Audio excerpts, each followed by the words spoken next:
नमस्कार विद्यार्थी मित्रांनो, बऱ्याच वेळची तुमची प्रतीक्षा जी आहे तर ती म्हणजे की सर सिनॉप्सिसच्या संदर्भामध्ये व्हिडिओ कधी टाकणार. तर आज आपण जे पाहणार आहोत ते म्हणजे संत गाडगेबाबा अमरावती विद्यापीठाअंतर्गत जे रजिस्टर विद्यार्थी होणार आहेत पीएचडीला आणि त्या विद्यार्थ्यांसाठी how to write PhD synopsis in new format 2025 म्हणजे 2025च्या अधिनियमानुसार पीएचडीच्या संशोधनाचा जो सिनॉप्सिस आहे तो कसा लिहायचा त्या संदर्भामध्ये आपण माहिती पाहणार. सगळ्यात पहिले की त्याचं मुखपृष्ठ कसं असावं. हे संत गाडगेबाबा अमरावती युनिव्हर्सिटीचं जे गॅझेट आहे ते 2025चं पार्ट 1 507 या अंतर्गत आपल्याला अपेंडिक्स 16 अंतर्गत अपेंडिक्स 16 अंतर्गत cover or title page for the synopsis or summary or thesis म्हणजे तुमचं सिनॉप्सिस असो पुढचं तुमचं जे समरी आहे किंवा थेसिस तुम्ही सबमिट करणार आहात तर त्याचं पहिलं पेज ते असं असायला पाहिजे. ज्यामध्ये काय सगळ्यात पहिले तुमचं टायटल राहील, तुमचे टॉपिक, त्याच्यानंतर for the award of the degree of doctor of philosophy PhD in the subject म्हणजे तुमचा जो पीजीचा सब्जेक्ट आहे तो हे वाक्य आणि खाली तुमचं पीजीचा सब्जेक्ट. त्यानंतर इन द फॅकल्टी ऑफ तुमची फॅकल्टी जी आहे जसं की तुम्ही कॉमर्सचे असणार तर कॉमर्स अँड मॅनेजमेंट, इकॉनॉमिक्सचे असणार तर फॅकल्टी ऑफ ह्युमॅनिटीज, बॉटनी झुलॉजीचे असणार, फिजिक्सचे असणार, मॅथमॅटिक्सचे असणार तर faculty of science and technology तर ते फॅकल्टी लिहायचे. त्यानंतर त्याच्या खाली लिहायचं of Sant Gadgebaba Amravati university Amravati bye म्हणजे तुमचं नाव, रिसर्चर, नेम ऑफ रिसर्चर आहे. अंडर द सुपरवायझर म्हणजे तुमच्या मार्गदर्शकाचं नाव. त्याच्यानंतर जर को सुपरवायझर असतील तर त्याचं नाव. त्याच्यानंतर त्यांचं सगळ्यांचं नाव झाल्यानंतर code and place of the research म्हणजे तुमचं जे रिसर्च सेंटर आहे त्या रिसर्च सेंटरचं नाव आणि त्याचा कोड तो लिहायचा आहे. त्याच्यानंतर खाली submitted to Sant Gadgebaba Amravati university Amravati आणि अकॅडमिक सेशन तुम्ही ज्या सेशनला प्रवेशित झालेले आहात तर ते सेशन म्हणजे असं आपलं पहिलं पेज असावं. तुमच्या सिनॉप्सिस जे तुम्ही लिहिणार आहे त्याचं हे पहिलं पेज. ठीक आहे.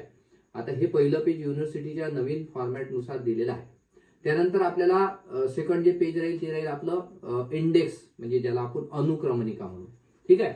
या अनुक्रमणिकेमध्ये हे सगळे मुद्दे यायला पाहिजेत. या ऑर्डिनन्स अंतर्गतच त्यांनी प्रामुख्याने जेवढे स्टेप सांगितले आहेत त्या स्टेपकडे मी थोडक्यात पुढे जाईलच. त्याच्या अगोदर या अनुक्रमणिकेमध्ये काय काय पाहिजे थोडक्यात बघू. सगळ्यात पहिले काय समरी म्हणजे तुमचा सारांश. ठीक आहे. म्हणजे हा असा टेबल बनवायचा. पहिले सिरियल नंबर, नंतर त्याचं पर्टिक्युलर, नंतर पेज नंबर.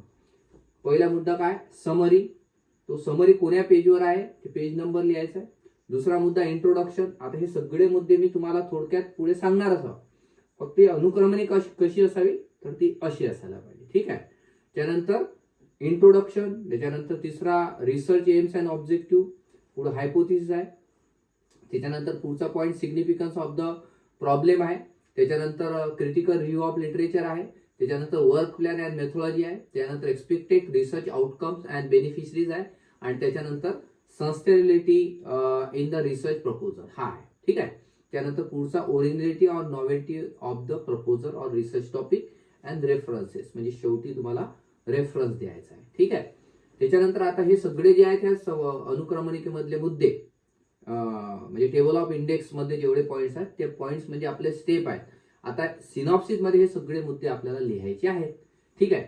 त्या सिनॉप्सिस मधला कुठला मुद्दा कोण्या पेजवर आहे ते आपल्याला या पेज नंबरच्या कॉलम मध्ये द्यायचं आहे. इथं सर्वांचं क्लिअर झालं असणार. त्यानंतर मी वळेल की स्टेप ऑफ सिनॉप्सिस रायटिंग. ठीक आहे. Under the Sant Gadgebaba Amravati university Amravati gazette 2025 part 1 487 and 488 मध्ये आपल्याला दिलेलं आहे. त्यांनी हे सगळे जे आहेत ते 9 स्टेप दिलेले आहेत त्यांनी. मित्रांनो बघा लक्षपूर्वक. Step 1 summary, step 2 introduction, step 3 research aims and objective. मी याच्यामध्ये थोडं एक्सटेंड केलेलं आहे कारण त्याच्यामध्ये त्यांनी हायपोथिसिस हा उल्लेख केलेला नाही आहे. त्यामुळे तिथं मी स्टेप 3.1 असं मी स्वतः ऍड केलं. तर तो एक मॅन्डेटरी त्याच्यातला भाग आहे, कोर भाग आहे जो हायपोथिसिस ऑफ रिसर्च ज्या ज्या रिसर्चच्या सब्जेक्टमध्ये फॅकल्टीमध्ये हायपोथिसिस येणार तर ते तुम्हाला इथं लिहायचं. स्टेप 4 आहे significance of the problem, critical review of literature. त्याच्यानंतर 6वा work plan and methodology, then expected research outcomes and step 8 जे आहे sustainability in the research proposal. त्याच्यानंतर स्टेप 9 आहे originality and novelty of the proposal आणि त्याच्यानंतर शेवटचा आहे रेफरन्सेस. आता हे सगळे जे स्टेप आहेत ते मी तुम्हाला थोडक्यात एक एक करून पुढे सांगणार आहे की नेमकं या प्रत्येक मुद्द्यात लिहायचं काय आहे. ठीक आहे. आता सगळ्यात पहिले काय की पहिला जे टप्पा आहे स्टेप 1 तो कुठला आहे, समरीचा. समरी म्हणजे काय, मराठीमध्ये त्याला सारांश म्हणतात किंवा दुसरा शब्द त्याला गोषवारा म्हणतात. कशाची समरी, कशाचा गोषवारा, तुम्ही जेवढे सिनॉप्सिस मध्ये मुद्दे लिहिणार आहे त्या सगळ्याचं थोडक्यात विवरण लिहायचं आहे. इथं ते देखील त्यांनी ऑर्डिनन्स मध्ये दिलेलं आहे, स्पष्ट म्हटलेलं आहे की a brief overview of the research problem, म्हणजे तुम्हाला तुमच्या संशोधनाच्या संदर्भामधले थोडक्यात ओव्हरव्ह्यू म्हणजे थोडक्यात माहिती लिहायची आहे. मेथॉलॉजिकल पार्ट लिहायचे आहे, उद्दिष्ट थोडक्यात स्पष्ट करायचं आहे. त्याच्यानंतर एक्सपेक्टेड आउटकम, अपेक्षित तुम्हाला जे परिणाम त्याचा पाहायचा आहे अभ्यासाचा तो लिहायचा आहे. And the summary should be follow the 4 C's. इथं अतिशय महत्वाचं दिलेलं आहे. 4 C's म्हणजे काय, 4 C कडे तुम्ही लक्ष द्या.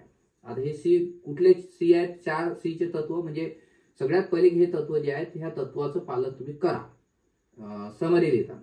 पहिलं काय, सगळ्यात पहिले की कम्प्लीट, म्हणजे तुमचं सगळं प्रपोजल त्या समरीचं दिग्दर्शन झालं पाहिजे. समरी वाचली तर सगळं समजल्या पाहिजे वाचणाऱ्याला की नेमकं याला सिनॉप्सिस मध्ये काय सांगायचं. ठीक आहे.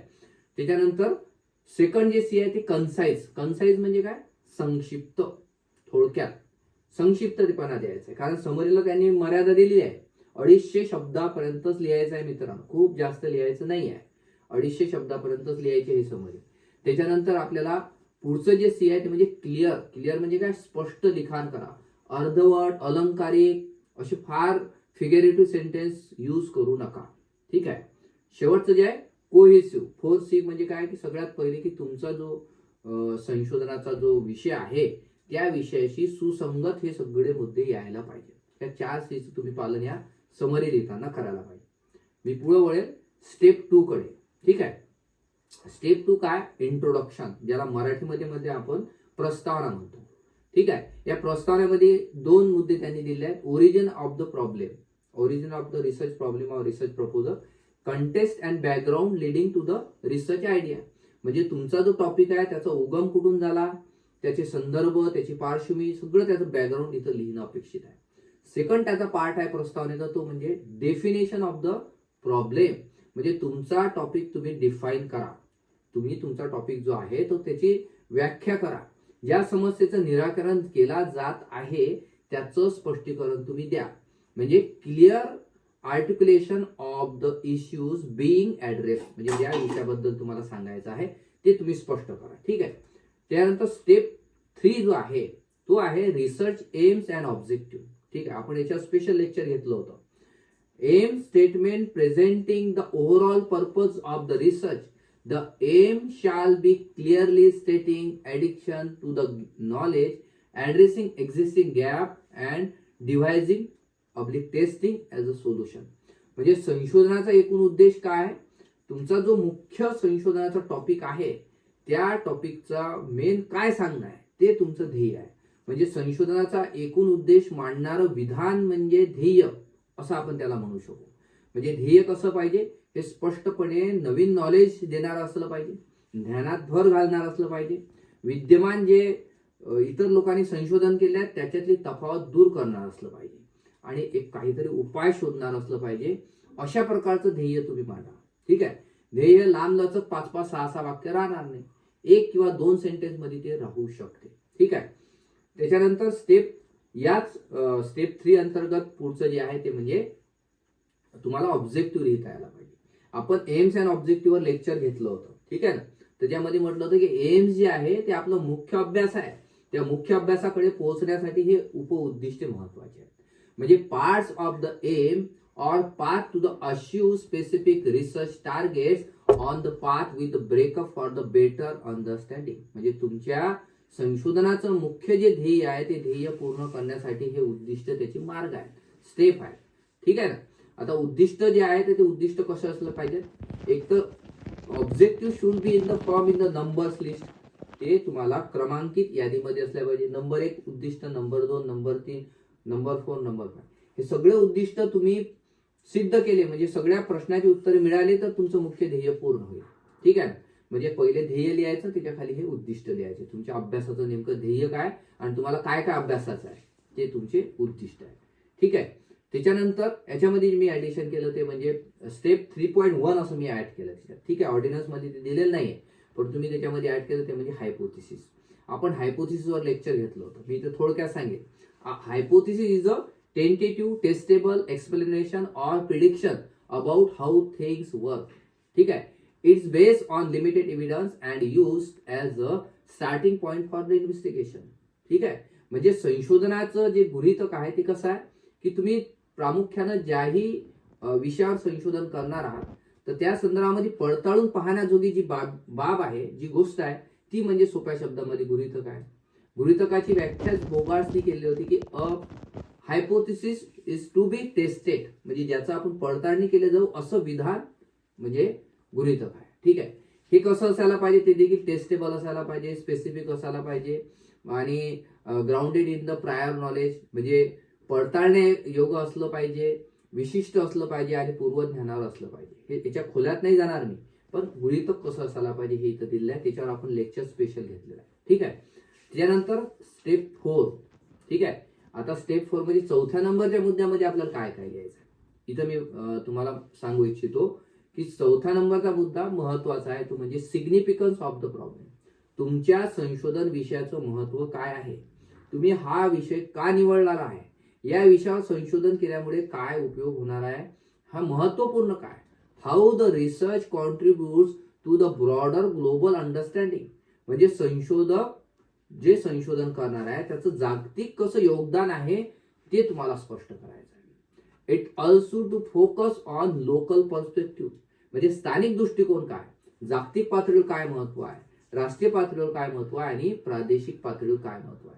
Relevance and implication in the national or regional contest, म्हणजे राष्ट्रीय आणि प्रादेशिक संदर्भामध्ये देखील तो विषय कसा महत्वाचा आहे हे तुम्हाला पटवून सांगायचं आहे.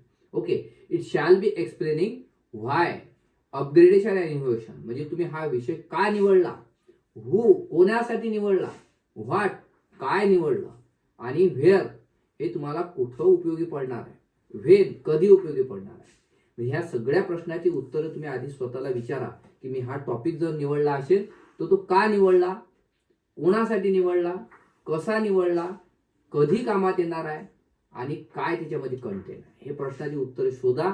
तुम्हाला त्याच्यामध्ये हे ते लिहायचं आहे. ठीक आहे ना. म्हणजे हे सगळं तुम्हाला स्टेप 4 मध्ये संशोधन विषयाचं महत्व लिहायचं. स्टेप 5 जो आहे तो म्हणजे क्रिटिकल रिव्ह्यू ऑफ लिटरेचर, साहित्याचा चिकित्सक किंवा टीकात्मक आढावा. संशोधन पूर्व आढाव्याचे मूल्यमापन तुम्हाला करायचं आहे. याच्यामध्ये देखील तुम्हाला सगळ्यात महत्वाचं की आंतरराष्ट्रीय पातळीवर त्याचं काय महत्व आहे, तुमच्या विषयाचं राष्ट्रीय पातळीवर काय महत्व आहे, आंतरराष्ट्रीय पातळीवर कुठले लेख आहेत, जर्नल्स आहेत, पुस्तकं आहे, लेख थेसिस झालेले आहेत, मोनोग्राफ्स आहेत, सगळं तुम्हाला शोधून काढून लिहायचं आहे. तुमच्या विषयाच्या संदर्भामध्ये एखाद्याने पेपर पब्लिश केला त्याचं सांगा या पेपरमध्ये या लेखकांना असं असं म्हटलेलं आहे. ओके. राष्ट्रीय स्तरावर निबंध असतील, लेख असतील, पुस्तक असतील, ते सगळं या विषयावर कोणी पेटंट केलेलं आहे काय, ते पेटंट तुम्हाला आंतरराष्ट्रीय पातळीवर आहे की राष्ट्रीय पातळीवर आहे त्याचा देखील उल्लेख तुम्ही करा. त्याशिवाय तुम्हाला या रिव्ह्यू ऑफ लिटरेचर लिहिल्यानंतर तुम्हाला रिसर्च गॅप देणं महत्वाचं आहे. हे सगळ्या लोकांनी तर अभ्यास केला, मग तुम्ही वेगळं काय करणार आहात, वेगळं काय करणार आहात हे तुम्हाला रिसर्च गॅप मधले आहे. या सगळ्या लोकांनी तर अभ्यास केला, मात्र आम्ही जे अभ्यासासाठी विषय घेऊन राहिलेला आहोत तो विषय अजूनही या अंगाने कोणी पडताळला नाही, तो आम्हाला अभ्यास करायचा आहे, ते तुम्हाला इथं लिहावं लागेल. ठीक आहे. त्यानंतर मी जाईल स्टेप 6 कडे. वर्क प्लॅन अँड मेथॉलॉजी, ज्याला आपण कृती योजना किंवा संशोधन पद्धती म्हणतो. आता या वर्क प्लॅन आणि मेथॉलॉजी मध्ये नेमकं काय लिहायचं आहे, हे संशोधन कुठल्या स्टेपनं पार करायचं आहे, कुठले सगळ्या संशोधनाच्या चौकटीनं आपल्याला कसं जायचं आहे, ते म्हणजे संशोधनाची पद्धती. म्हणजे माहिती गोळा कशी करायची आहे, म्हणजे material and methods, data collection techniques and tools.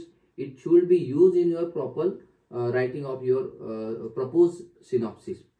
म्हणजे सिनॉप्सिस लिहिताना तुम्हाला माहिती कशी गोळा करणार आहात, फ्युचरमध्ये काय करणार आहात ते तुम्हाला आता लिहायचे की आम्ही माहिती प्राथमिक तथ्य संकलन असं करू, सेकंड डेटा कलेक्शन असं करू, हे सगळं तुम्हाला याच्यामध्ये लिहायचं आहे. कुठले टूल्स तुम्ही वापरणार आहात, प्राथमिकचे टूल्स कोणते वापरणार, सेकंडरीचे टूल्स कोणते वापरणार ते इथं लिहायचं आहे. देन तुमचा विषय फील्ड वर्कशी रिलेटेड आहे का हे पहिले पहा. फील्ड वर्कशी रिलेटेड असेल तर काय लिहायचं आहे, सॅम्पलिंग लिहायचं आहे. आपण सॅम्पलिंगवर लेक्चर घेतलं, त्याच्यामध्ये आपण कशा प्रकारे पॉप्युलेशन निवडल्या जातं, युनिव्हर्स म्हणजे काय, पॉप्युलेशन म्हणजे काय, सॅम्पल म्हणजे काय ते पहा. आणि त्याच्यामध्ये तुम्हाला तुमच्या याच्यामध्ये सॅम्पलिंग करायचं असेल तर सॅम्पलिंग करताना कुठल्या सॅम्पलिंग मेथडचा उपयोग तुम्ही करणार आहात त्याचा देखील उल्लेख करा. नेहमी सिनॉप्सिस लिहिताना करणार आहो, केल्या जाणार आहे असे शब्द प्रयोग करा. कारण हे काय, हे तुमची योजना आहे, ते तुम्हाला एक्झिक्यूट करायचे इन फ्युचरमध्ये. त्यामुळे सिनॉप्सिस लिहिताना वाक्य कसं असायला पाहिजे की या विषयावर अशी अशी माहिती गोळा केल्या जाणार आहे, हा नमुना याच्यातून निवडला जाणार आहे, केल्या जाणार आहे, अशा प्रकारचे सेंटेन्स त्याच्यामध्ये असल्या पाहिजे. इट विल बी म्हणजे आपण याच्यावर अभ्यास करू. ठीक आहे.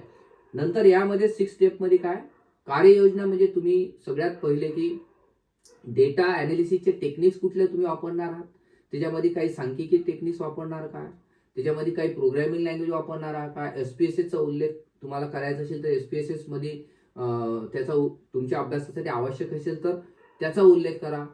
पायथन आहे, आर प्रोग्रामिंग आहे, सगळ्या प्रोग्रामिंग लँग्वेज अंतर्गत जर तुम्ही अनालिसिस करणार असणार तर त्याचा देखील तुम्ही उल्लेख करा. ठीक आहे. त्याच्यानंतर त्याच्यामध्ये वर्क प्लॅन म्हणजे quarter wise targets to be achieve of the propose research. म्हणजे तुमच्या विषयामध्ये तुम्ही दर 3 महिन्यामध्ये काय काय करणार आहात तर त्याचं वर्क प्लॅन द्या. उदाहरणार्थ 3 वर्षामध्ये तुम्हाला सगळं संपवायचं आहे तर 3 वर्षामध्ये तुम्हाला प्रत्येक वर्षामध्ये 3-3 महिन्यांना काय करणार आहे. उदाहरणार्थ secondary data collection first 3 month, secondary data collection part 2 next 3 month. म्हणजे असे ब्रेकअप देऊन तुम्हाला ते असा तक्ता बनवा. त्या तक्त्यामध्ये पहिले 6 महिने, त्याच्यानंतर पहिल्या 6 महिन्यात काय करणार ते पुढचे 6 महिने किंवा 3-3 महिन्याचं द्या. अशा प्रकारचं ब्रेकअप द्या. अधिक माहितीसाठी आपल्या संपर्क करा गाईड सोबत. नाही समजलं तर आमच्याशी संपर्क करा. काही तांत्रिक मुद्दे असले तर जरूर करू. आम्हाला मर्यादा आहेत कारण सगळ्या लोकांचे विषय वेगळे असल्यामुळे. ठीक आहे. आता 6 स्टेप नंतर आपण जाऊया 7 स्टेपकडे. 7व्या मुद्द्यामध्ये काय लिहायचं, expected research outcome and benefits. या संशोधनाचा कोणाला उपयोग होणार आहे, हे संशोधन परिणामकारक कोणासाठी ठरणार आहे. त्याच्यामध्ये काय, एक्सपेक्टेड रिसर्च आउटकम मध्ये correlate with the AIIMS and objective. तुमचा विषय याच्यामध्ये सांगा की आमचा ध्येय आणि उद्देशानुसार हे कार्य आम्ही करणार आहोत. त्याच्यानंतर याच्यामधून जे फाइंडिंग्स मिळतील, कन्क्लुजन्स मिळतील तर याचा परिणाम कोणावर होणार आहे. ठीक आहे. लाभार्थ्यावर होणार आहे. एखादी सरकारी योजना असेल तर सरकारी योजनाचा उपयोग करणाऱ्या लोकांवर होणार आहे, सरकारला होणार आहे, कोणावर होणार आहे ते लिहा. म्हणजे उद्दिष्ट आणि निष्कर्ष तुमचे जे आहेत तर हे कसे उपयोगी सिद्ध होणार आहेत हे तुम्ही पटवून देण्याचा याच्यामध्ये प्रयत्न करा. शैक्षणिक असो, सामाजिक असो, औद्योगिक क्षेत्रामध्ये तुमचा या विषयाचा उपयोग होणार आहे का, होत असेल तर ते स्पष्ट लिहा. ठीक आहे. त्यानंतर मी जाईल स्टेप 8 कडे. कुठला आहे हा 8 नंबरच्या मुद्द्यात काय लिहायचं आहे, सस्टेनेबिलिटी द रिसर्च प्रपोजल. तुमचा संशोधन विषय कसा शाश्वत आहे. शाश्वत म्हणजे काय हो, शाश्वत म्हणजे सस्टेनेबिलिटी. सस्टेनेबिलिटी म्हणजे काय की प्रपोजल लॉंग टर्म साठी कसा उपयोगी पडणार आहे. की तुमच्या फक्त कपाटात पीएचडीचा प्रबंध राहणार आहे काय, की विद्यापीठाच्या कपाटात राहणार आहे काय, नाही. तुमचा विषय हा इन फ्युचर लॉंग टर्म साठी अप्लिकेबल कसा राहील ते याच्यामध्ये लिहा. म्हणजे संशोधन प्रस्ताव कसा शाश्वत आहे, दीर्घकालीन उपयोगिता कसं राहील, येणाऱ्या संशोधकाला कसं राहील, येणाऱ्या गव्हर्नमेंटला पॉलिसी आखताना कसं राहील, ह्या सगळ्या बाबतीत तुम्ही त्याच्यामध्ये स्पष्ट लिहा. ठीक आहे ना. याचं कॉन्ट्रीब्युशन काय राहणार आहे इन फ्युचर ते अपेक्षित आहे ह्या 8 नंबरच्या मुद्द्यामध्ये. ठीक आहे. त्यानंतर 9वा जो मुद्दा आहे तो म्हणजे originality or novelty of the proposal or research problem. म्हणजे तुमचा जो विषय आहे तो मौलिक कसा आहे, नाविन्यता त्याच्यामध्ये काय आहे. आता काही लोक मला प्रश्न म्हणजे व्हॉट्सअपवर लिहितात की सर ह्या टॉपिकवर मी करू का, त्या टॉपिकवर मी करू. मला लिमिटेशन आहे. इतक्या सगळ्या लोकांचे विषय कसे बघायचे. सोपा मार्ग आहे. सगळ्यात पहिले की मी लिंक तुम्हाला ग्रुपवर दिलेला होता की तुम्ही किमान त्या लिंकवर जाऊन विद्यापीठामध्ये कोणकोणते विषय रजिस्टर झाले ते बघा. अपडेट नसतील तर विद्यापीठामध्ये जाऊन रजिस्टर झालेल्या लोकांचे विषय बघा. कशासाठी बघा की तुम्हाला रिपीट होणार नाही. तोच टॉपिक जर रजिस्टर झालेला असेल तर तुम्ही नवीन काय करणार.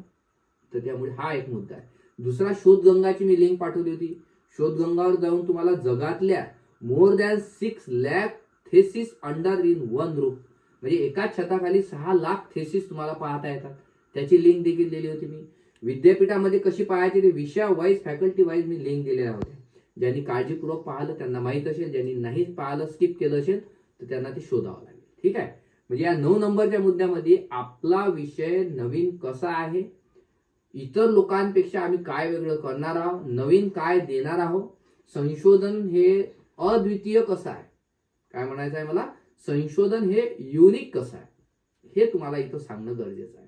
आणि शेवटी जे आहे तुम्हाला रेफरन्सेस द्यायचे आहेत. रेफरन्स या मुद्द्यामध्ये काय महत्वाचं की आपण रेफरन्सवर स्पेशल लेक्चर घेतलं होतं. त्याच्यामध्ये तुम्हाला शिकवलं होतं की रेफरन्सच्या रायटिंगच्या स्टाईल असतात. त्यामध्ये American psychological association, modern language association, शिकागोची स्टाईल शिकवली होती, IEEE आहे. हे सगळ्या आपापल्या विषयानुसार कुठली रेफरन्स रायटिंग स्टाईल, सायटेशनची स्टाईल आवश्यक आहे, म्हणजे आपल्या विषयाला कुठली लागू होते, आपला PGचा सब्जेक्ट आणि आपला फॅकल्टी कुठल्या आहे, त्यानुसार मी तुम्हाला ते कुठल्या लोकांनी कोणती मेथड यूज करायला पाहिजे ते देखील शिकवलं होतं. मी इथं ते सांगणार नाही, रिपीट नाही करणार. इथं आपण मुद्दे थोडक्यात पाहत असल्यामुळे. त्यामुळे रेफरन्स हे शेवटी लिहायचं. रेफरन्स हे व्यवस्थित लिहा. वर्डमध्ये तुम्ही सिनॉप्सिस टाईप करताना रेफरन्स नावाचा मेनूच आहे, त्या मेनूचा उपयोग करा. टेम्पलेट दिलेला आहे, नाही समजलं तर एक्सपर्ट लोकांना विचारा. आमची मदत घेत असली तर आम्हाला मर्यादा सगळ्या लोकांना प्रत्युत्तर द्यायला, तर त्याच्यामध्ये सगळं तो उपयोग तुम्ही करा. ठीक आहे. तर हे जे सगळे होते आपले काय होते मित्रांनो, हे सगळे आपले सिनॉप्सिस लिखाणाचे मुद्दे होते. काही प्रश्न असतील, सिनॉप्सिस लिखाणामध्ये काही अडचण असेल, काही हेल्प पाहिजे असेल तर हे नंबर दिले आहेत 9822894826 7620748220. हा व्हिडिओ उशिरा येण्याचं कारण म्हणजे काही तांत्रिक अडचणी होत्या, मी तुम्हाला ग्रुपवर ते लिहून पाठवल्या. हा व्हिडिओ ज्या यूट्यूब चॅनलवर येत आहे हे आमचं दुसरं यूट्यूबचं चॅनल आहे, त्याच्यामुळं या चॅनलवर तर हे आलेलं आहे. ओरिजिनल चॅनलवर देखील हा यूट्यूबचा व्हिडिओ लगेच तुम्हाला अपलोड होईल. आणि हा व्हिडिओ सगळ्या संशोधक विद्यार्थ्यांना फॉरवर्ड करा आणि काही प्रश्न असतील तर याच्यावर द्या. धन्यवाद.